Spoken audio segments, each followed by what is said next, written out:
안녕하세요. 오늘의 데일리 뉴스레터에 오신 것을 환영합니다. 1. 진실은 일본에 의해 왜곡된다. 2. 역사는 바꿀 수 없습니다. 3. 단군 신앙을 지킨다. 한번 진실을 알아봅시다. 일본 작은 마을에 숨겨진 비밀이 드러났습니다. 알고 보니 단군을 모시며 숭배한 소수민족이라는 사실이 드러난 것인데요. 이들은 자신들을 한민족의 후예라고 칭하며 오랜 역사를 보존하고 있었죠. 역사 왜곡으로 시시각각 한국의 역사를 음해하려는 일본의 주장이 이들의 등장으로 인해 거짓말이라는 것이 밝혀졌다고 하죠. 일본이 또 한 번의 역사 왜곡을 저질렀다가 걸렸습니다. 일본 문화청은 니가타 현에 위치한 사도광산을 세계유산 등재 추천을 위한 후보로 선정했습니다.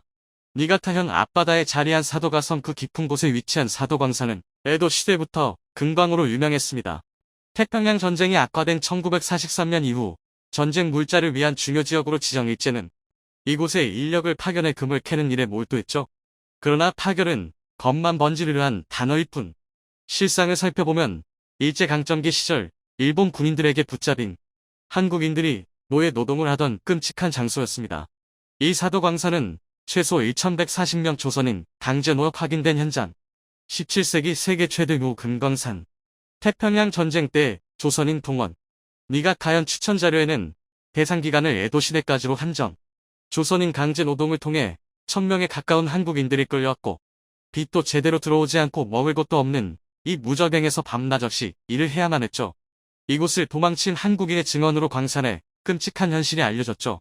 한국 몰래 사도 광산을 유네스코 세계유산으로 등재하려는 사실이 알려지자 당연히 한국에서는 큰 반발이 일어났고 일본은 군함도와 비슷하게 사태가 전개되자 1. 사도광산 세계유산 등재 안 돼. 아직 확실히 결정된 사항이 아니라며 논점 흐리기에 나섰습니다. 이처럼 틈날 때마다 일본은 역사 왜곡을 통해 진실을 가리고 일본에게 유리한 역사를 날조해 후손들이 진짜 역사를 기억하지 못하게끔 공작을 펼치고 있습니다. 일본 역사 교과서 왜곡의 가장 대표적인 사례라고 할 수 있죠. 알려진 사도광산 외에도 일본이 감추고 있는 또 하나의 역사 왜곡이 지금 일본 내에서 일어나고 있는데요. 과거 단군을 모시던 이들이 살고 있는 일본의 마을을 묻어버리고 한국과 아무런 연관이 없게 하는 공작을 펼치고 있습니다. 일본 국수주의자들은 예전부터 일왕의 가계를 찬양하며 일본인들 스스로 문명을 일구고 한국과 중국에게 높은 수준의 문명을 전달. 한국은 일본인들 덕분에 미개인에서 문명인으로 거듭났다는 황당한 주장을 펼쳤습니다. 그래서 일본인 혈통의 순수성을 강조하며 외부에서 온 이들의 존재를 사기 혹은 왜곡된 진실이나 우기며 이들의 존재를 감추기 급급했는데요. 그런데 이들의 주장을 단박에 반박할 증거가 일본 내에서 등장해 이들 국수주의자들의 간담을 서늘하게 만들었죠. 바로 후쿠오카 현에 위치한 히코산 주변에서 소수민족이 발견된 것입니다. 이 근방을 거점으로 살고 있는 이들은 스스로 한국에서 온 이들이라 여기며 단군을 신으로 모시고 있다고 밝힌 것인데요. 실제로 이들이 신성하게 여기는 히코산 신사에는 단군상이 모셔져 있습니다. 예로부터 히코산은 수엄도의 성지로 알려진 신성한 곳입니다. 수엄도는 일본 토착 신앙과 불교, 도교를 결합해 만든 일본 고유의 종교입니다. 산에서 수련을 쌓아 번뇌를 극복하는 것이 이들의 중요한 임무죠. 일본 민속학 연구에서 명성을 떨친 나카노 하타노 교수는 연구를 하던 중 히코산의 존재를 듣게 됩니다. 이제까지 수엄도의 본산이라고만 알려진 이곳에는 특별한 흥미가 없던 그는 우연치 않은 기회로 히코산 신사를 방문하게 되는데요. 거기서 그는 이제까지 알고 있던 상식을 뒤집는 놀라운 발견을 하게 됩니다. 바로 히코산 신사에 걸린 신신이 한국의 한웅과 비슷한 모습이었기 때문이죠. 한국과 학술회의를 여러 번 한 덕분에 그는 한국 신화도 잘 알고 있었기에 의심할 여지가 없는 사실이었습니다. 한웅의 모습은 일본 그 어느 곳에서도 찾아볼 수 없는 모습이었습니다. 한복을 입은 그는 머리를 길게 풀어헤친 모습이었는데요. 한국에서 단군의 모습이라 전해지는 이야기와 매우 우아한 생김새였습니다. 신사에 모셔진 신은 예로부터 백산백산 신으로 알려져 있는데요.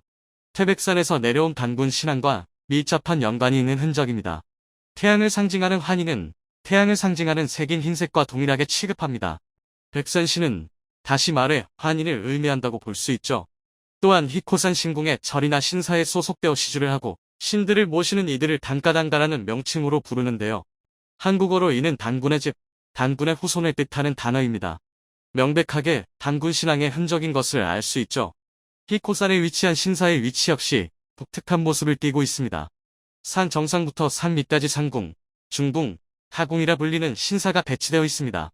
보통 일본 신사는 산중턱에 크게 자리 잡는 것이 일반적인데 히코산 신사는 일반적인 형태에서 벗어난 것입니다. 궁금증이 든 하타노 교수는 본격적으로 히코산을 연구하기 시작하면서 이 지역에 사는 사람들 집에 후지와라 환웅을 모신 그림이 보관되어 있으며 이를 모시는 이들이 많다는 것을 알게 되었습니다. 그리고 히코산 주변 마을 주민들이 자신의 진단국의 후손이라 여기며 다른 이들과 섞이지 않는 모습을 확인할 수 있었는데요. 진단국은 다시 말해 동쪽의 나라, 한국이라는 뜻으로 이들은 일본에 넘어온 한국인의 후예라는 사실을 밝혀냅니다. 히코산의 이상한 배치는 사실 환인과 한웅, 단군으로 이어지는 단군 신앙을 신사로 표현한 것이며 상궁인 환인의 가르침이 아들과 손자인 한웅과 단군까지 이어진다는 것을 형상화한 것이라는 것도 알아내죠. 그는 이 사실을 일본은 물론이고 한국에도 알리며 지금까지 숨어서 한민족의 핏줄을 고스란히 전해온 이들 소수민족의 정체를 밝힙니다. 덕분에 한국의 후손인 이들은 자신의 뿌리를 찾게 되었습니다. 하타노 교수의 연구를 추적해보면 자연스러운 결론이 하나 나오는데요. 일본 수엄도의 본산이라 여겨진 히코산이 단군 신앙을 숨긴 곳이었다면 수엄도는 단군 신앙을 전파하는 종교라는 사실이죠. 수엄도도 자세히 살펴보면 신라시대의 화랑도와 비슷한 형태입니다. 산천 초목을 돌아다니며 마음의 수양을 쌓고 유교와 불교, 도교를 융합해 새로운 종교를 만들었다는 수엄도와 비슷한 과정을 거친 것이 화랑도이죠. 알고 보면 일본에 퍼진 수엄도 문화는 단군 신앙의 전파이며 일본인들은 단군 신앙에 자기도 모르는 사이에 빠지게 된 것이라 할 수 있습니다. 이외에도 한국이 일본 역사에 기여한 부분은 많은데요. 일원들이 신을 모셔놓고 중요한 행사 때마다 절을 하는 이세신궁은 일본의 여러 신들을 한자리에 모은 장소로 알려졌습니다. 그런데 연구 결과 한국 신을 숭배하던 곳이라는 결론이 나오면서 일본인들은 황급하게 한국 신들을 치우는 추태를 보였죠. 수엄과 학문의 신이라 여기며 일본 내에서도 유명한 스가와라 미치자는 헤이안 시대의 유명한 문인으로 신동이라 불릴 정도로 학문적으로 빼어난 인재였습니다. 헤이안 시대의 유명한 문인으로 신동이라 불릴 정도로 학문적으로 빼어난 인재였습니다. 그가 죽은 뒤 그를 신으로 여긴 일본인들이 그를 신사에 봉했죠. 그런데 역사 기록을 뒤져보니 그가 신라인의 후손이라는 것이 밝혀지면서 일본 학문의 산 조상은 신라인, 초량을 꺼내도 신사 있었다. 황급하게 역사 왜곡을 저지르려 했던 적도 있을 만큼 집요하게 역사 왜곡을 자행했죠. 대놓고 한국 신사라 칭하는 곳도 있는데요. 일본 나라현에 위치한 이 신사는 한국계 신들을 모셔놓은 곳으로 일본 궁정에서 가라 노카미 한라는 신을 봉해놨다는 기록이 있을 정도로 한국과 밀접한 상관관계가 있다는 것이 정설이죠. 이런 천황의 생모는 백제 무령왕의 자손 폭탄 발언에 곳곳에 위치한 한국의 흔적을 일본인들은 애써 감추려 일본에서 마주친 신라 신사. 어디까지나 이것은 일부 학문적 견해에 불과하다며 진실을 왜곡하는 데 앞장서고 있습니다. 국수주의자와 극우 세력들은 학문적 양심의 근거의 사실을 알리는 자국 학자들에게 맹비난을 가하면서 사실을 감추려고 하죠. 그러나 숨길 수 없는 역사적 증거로 인해 일본은 한국의 영향을 받을 수밖에 없다는 것이 명백해졌습니다. 자신의 진단족이라 부르며 조상 때부터 내려온 신앙을 지킨 이들은 한국에서 자신들을 알아봐 주기 기대했다고 하는데요. 불행히도 일본의 역사 왜곡으로 한국은 이들의 흔적을 뒤늦게 알게 되었죠. 지금이라도 같은 한민족이 이들을 보듬어 단군 신앙을 지켜온 이들을 지켜줄 필요가 있습니다. 또한 일본인에게 핍박을 받으면서도 꿋꿋하게 지켜온 이들을 정부 차원에서 지원해야 할 것입니다. 일본의 역사 왜곡에 당당하게 맞서서 잘못임을 밝히고 러시아를 향한 전 세계의 경제 제재가 이뤄지는 가운데 일본이 몰래 러시아와 자원 거래를 한 사실이 발각되었습니다. 자칫 잘못하면 경제 제재가 수포로 돌아갈 수 있는 상황이었죠. 당연히 일본의 행동에 분노한 미국은 가만두지 않겠다는 입장이었죠. 이례적으로 이번 일에 조 바이든 대통령까지도 일본 제재에 나서겠다고 밝히며 국제 문제로 비화될 상황이라고 합니다. 반면 한국은 적극적인 러시아 제재로 미국의 가호를 받는 상황. 대체 무슨 일이 일어났는지 지금부터 자세하게 설명해 드리겠습니다. 라는 꿈이 있습니다. 잠시 말을 멈춘 그는 빠르게 다음 말을 이었죠. 당신의 결정과 도움이 필요합니다. 우리에게는 그 꿈이 절실합니다. 그가 말을 마치자 올해와 같은 박수가 터져나왔죠. 지난 3월 16일 우크라이나 젤렌스키 대통령은 화상을 통해 미 연방상하 의원들에게 절실한 도움을 요청하며 우크라이나는 잔혹한 협박과 죽음의 공포 속에서 하루하루 버티고 있다는 사실을 호소했습니다. 미국은 그의 행동에 감명을 받아 엄청난 지원을 아끼지 않았습니다. 수조 원에 달하는 무기 패키지를 비롯해 후방 지원 음식과 옷 등 지원할 수 있을 만큼 미국은 전력을 다해 우크라이나를 지원했죠. 그 중에서도 미국이 해낸 가장 중요한 지원은 바로 러시아에 대한 경제 제재였죠. 전쟁을 더는 수행할 수 없게끔 러시아 경제를 묶어버리면서 러시아군은 지속적인 전쟁이 불가능해졌습니다. 보급은 물론이고 무기에 이르기까지 천문학적인 돈이 필요한 전쟁에서 미국은 전 세계 규모의 경제 제재를 단행해 러시아를 꼼짝 못하게 만들었죠. 결제망스 위프트에서 벗어난 러시아 경제는 북한 수준으로 후퇴했습니다. 러시아를 지탱하던 올리가르 신흥 재벌들은 도망칠 궁리를 했고 러시아 시민들은 영문도 모르고 거지 신세로 전락하고 말았죠. 미국만이 아니라 전 세계가 러시아 제재에 가담했는데요. 이 가운데 누구보다도 빠르게 미국의 편을 든 국가가 있습니다.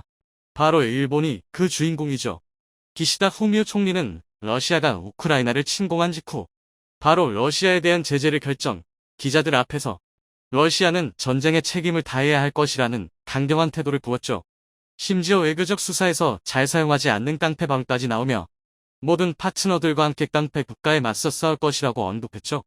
일본은 재빠르게 제재에 동참하며 러시아 정부와 러시아 기관이 발행하는 채권을 동결하는 조치를 취했습니다.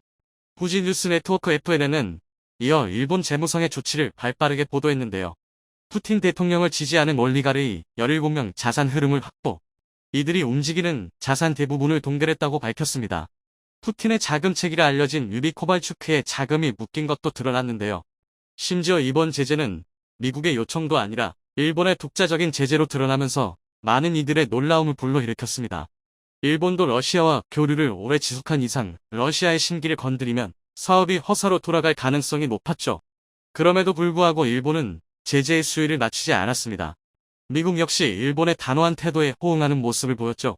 조 바이든 대통령은 제재 참가에 도움을 준 나라로 일본을 거론하는 이칭 미국의 손을 든 일본을 향해 감사의 인사를 보냈습니다. 일본은 뒤이어 쿠릴열도 문제에 있어서도 확실히 매듭 짓겠다는 뜻을 드러내며 그동안 러시아의 심기를 건드리는 발언을 자제했던 과거와 달리 쿠릴열도는 일본의 땅이라고 총리가 선언하며 거리두기에 나섰습니다.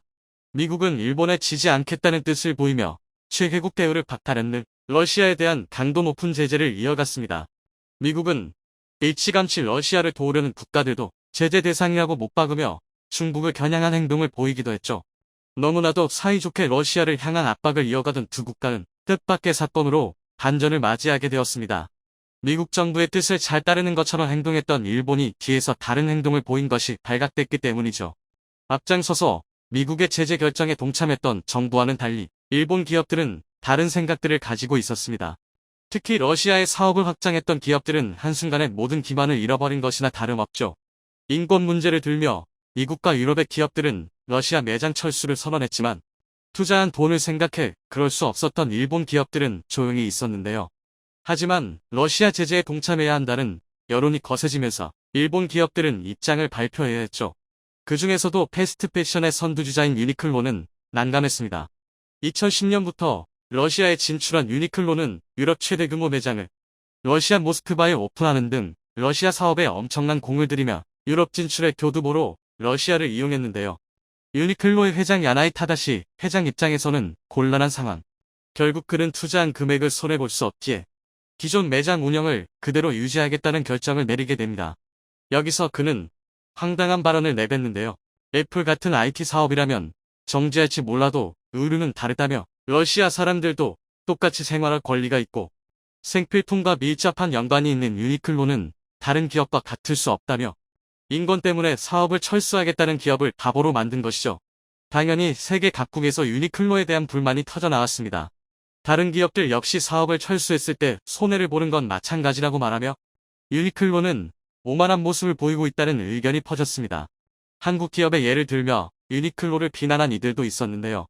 일본 국민들 가운데서는 삼성과 같은 대기업들도 우크라이나 전쟁에 동참해 제재에 참여, 막대한 손해를 감수하고 있는데 유니클로도 동참하지 않을 이유가 없다며 유니클로의 이기적인 행동을 비난한 것이죠.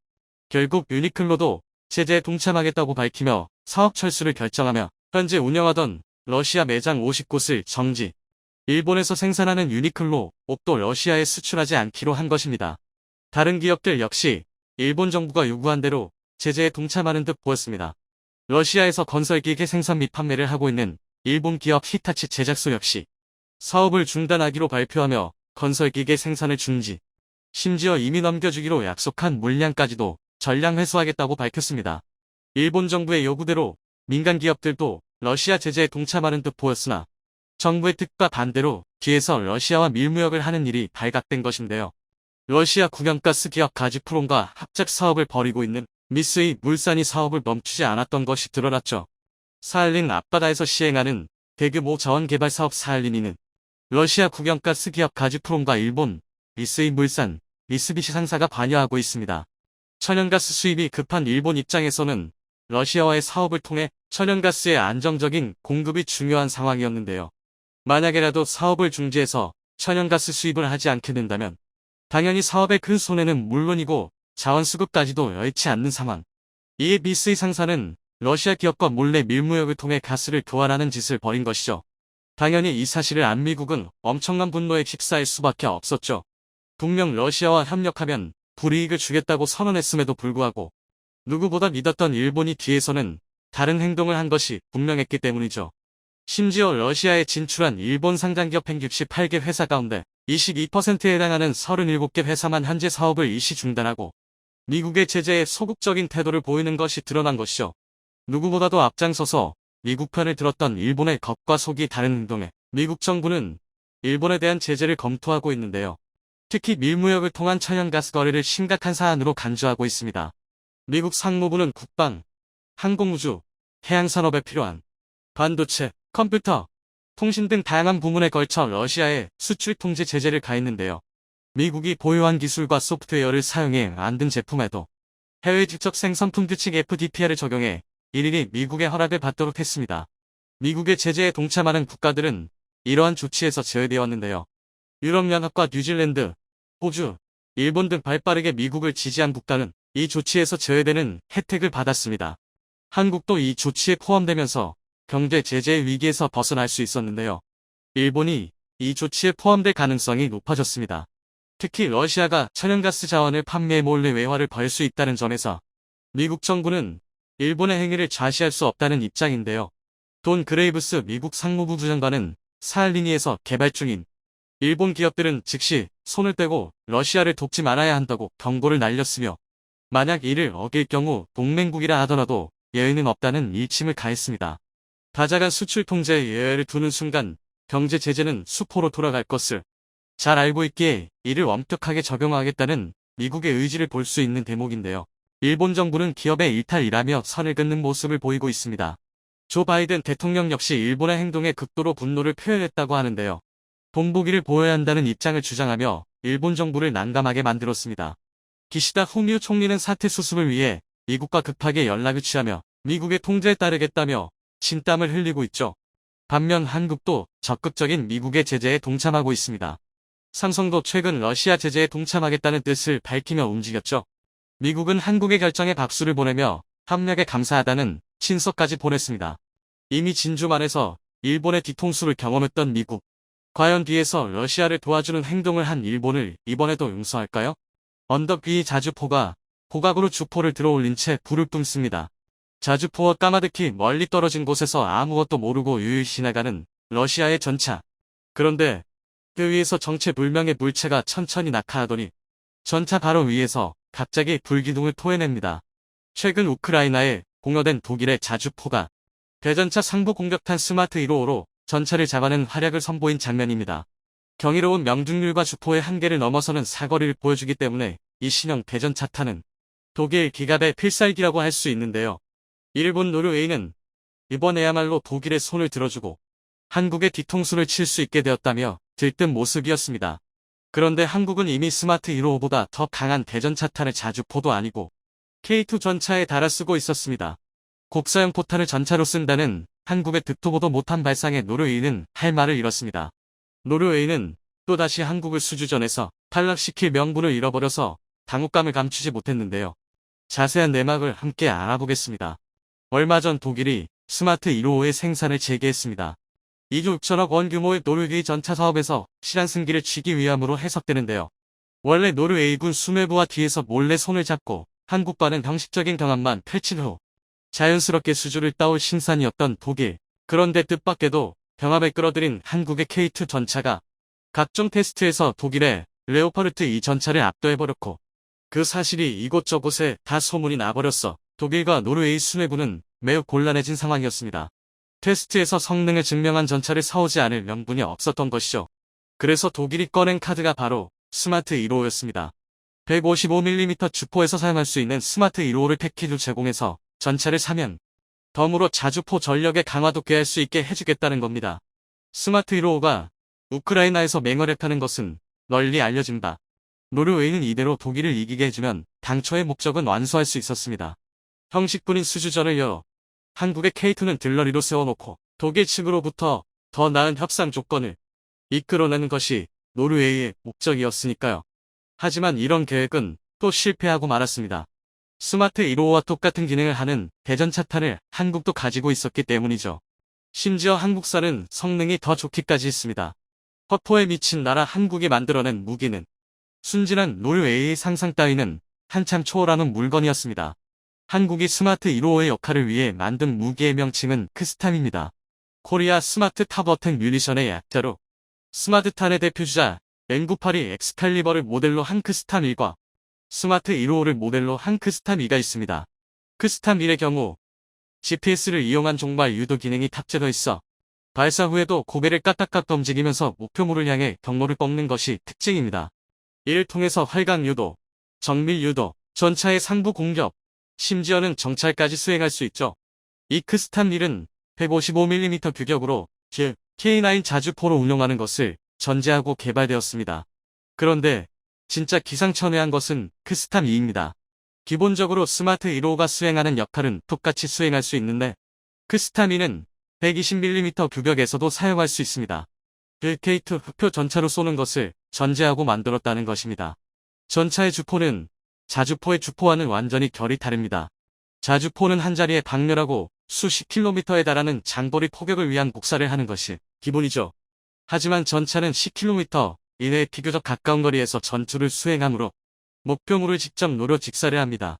어느 정도 주포를 들어 올릴 수는 있지만 자주포처럼 거의 수직까지 고각으로 올릴 수는 없고 보통은 그럴 필요도 거의 없죠. 그런데 K2표는 어떻게 하겠다는 것인지는 몰라도 전차형 120mm 주포로 스마트 155의 역할을 하는 포탄을 쏜다는 것입니다. 스마트 155와 크스탐2의 작동 방식 자체는 동일합니다.